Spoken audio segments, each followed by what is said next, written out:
Kirby, what did you learn on film from watching the last play that you can teach your guys moving forward? Well, I think philosophically you have to have a belief in something you believe in, and that's something that I believed in for a long time. Coaching 17, 18 years, I've seen it done that way for a long time, and to be honest, every kid on the field executed their job. We got a little boxed out by the big guy, but it wasn't like you could watch the play and say, this guy didn't do what I told him to do.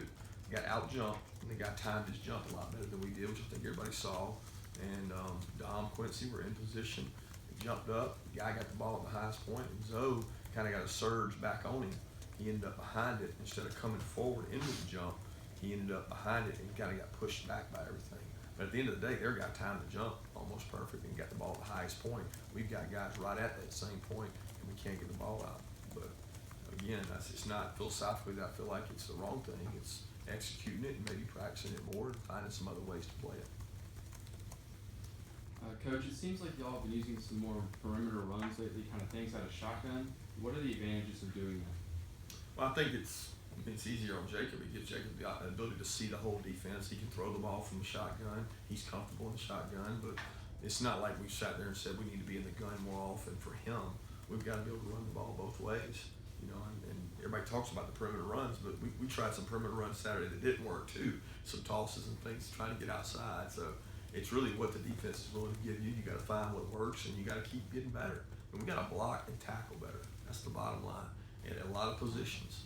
Now, did we improve on that? We probably improved some, but we still got a long way to go when it comes to being efficient on defense and offense from a standpoint of the entire game.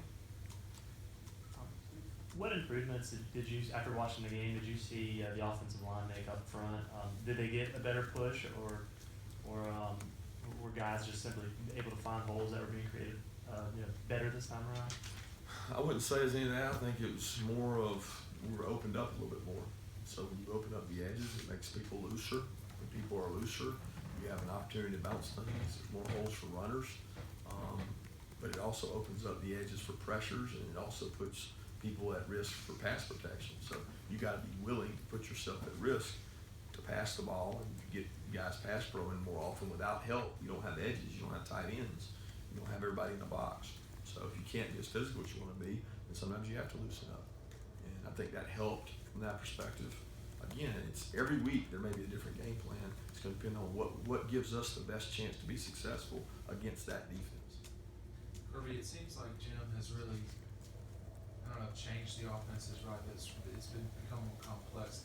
Considering some of the variables there with the younger guys, how complicated has that been for them to absorb that over time? I think it's a challenge, but I mean, we're going through the same thing defensively. We got those young D linemen, got a couple young linebackers. We don't have a lot of young guys playing in the secondary, but I think anytime you're going through those changes, and it really doesn't matter. It's not a change for the defensive linemen they're playing because they're new. So they didn't know anything coming in. And then when you go to the offense, you got a lot of freshmen playing that are having to learn. I think, Riley really is probably the biggest guy that's tried to adjust because here he is coming out from injury.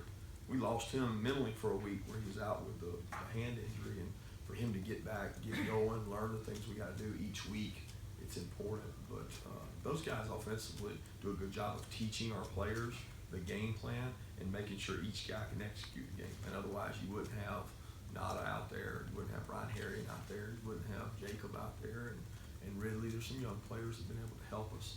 And we've got to continue to do that because we have to get the guys who can make plays on the field. Hate to ask a follow-up about the Hail Mary, but here's a follow-up about the Hail Mary. The pass rush, only rushing 3.